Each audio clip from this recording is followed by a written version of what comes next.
पूरे के समग्र झारखंड, उड़ीसा के कुछ क्षेत्र, छत्तीसगढ़ के कुछ क्षेत्र शामिल थे। जहां एक किसान परिवार में एक बहुत ही सुंदर सुशील कन्या थी जिनका नाम था टुसु, और उनके परिवार में सिर्फ और एक सदस्य थे जिनका नाम था भादु, उनकी माँ। भगवान की कालचक्र देखिए, उनके परिवार में कोई नहीं, सिर्फ 2 ही जन थे, लेकिन टुसु जो थी वो बहुत ही दिखने में सुंदर थी, बिल्कुल माँ दुर्गा की तरह। तो ये सुंदरता को देखते हुए उस समय के बंगाल के नवाब जो मुगल लोग हुआ करते थे, उन्हीं के वंशज जो इस्लाम धर्म के अनुयायी थे, और टुसु जो थी वो हमारे हिंदू धर्म के थी।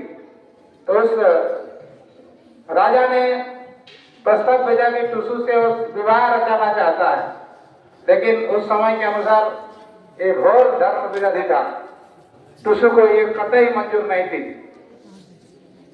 अंत में उन्होंने फैसला किया कि हमें भागने के सिवा और कोई चारा नहीं है। फाइनली ये तय करते हुए माँ और बेटी दोनों भागती है।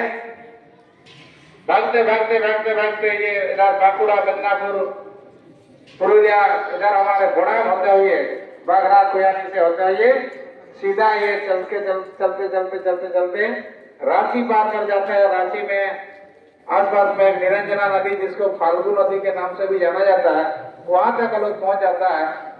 और रात को एक कोई दिन सफर करने के बाद, जिस दिन हम लोग मकर संक्रांति मनाते हैं, उसका ठीक पहले वाला दिन, जिस दिन को हम लोग बावड़ी के नाम से जानते हैं, उसी रात को एक परिवार में शरण लेती है और उनको पता लगता है कि जो राजा है उनका सेना भी धीरे धीरे आ रहा है, हमारा पीछा कर रहा है।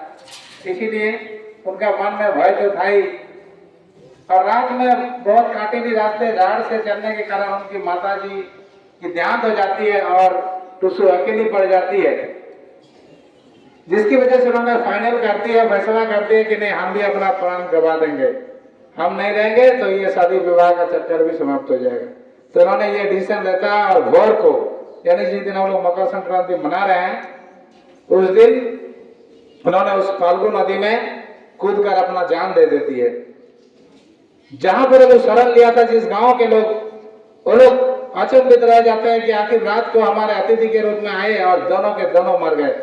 तो वो लोग उनको एक अतिथि देव भव, देवता की तरह मानते हुए उसी दिन को वो लोग टुसु की शरण में उसी साल से वो लोग आराधना शुरू किया। उसी समय से ये प्रचलन चलता आ रहा कि आगम संक्रांति के दिन से लेकर 1 महीना तक टुसु को विभिन्न गान, विभिन्न गीत, विभिन्न फूलों के माध्यम से उनका पूजा अर्चना की जाती है।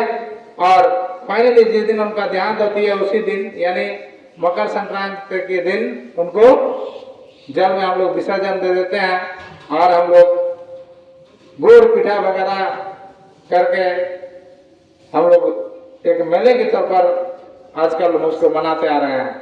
तो हम लोग भी टुसु को अपने जान बचाने के लिए और जान गंवाने के लिए, दोनों ही इसमें शामिल है, प्रजा से छुटकारा और अपना धर्म की रक्षा को देखते हुए, उन टुसु को याद करते हुए हम लोग भी इस बार हर्ष और उल्लास के साथ मनाएंगे।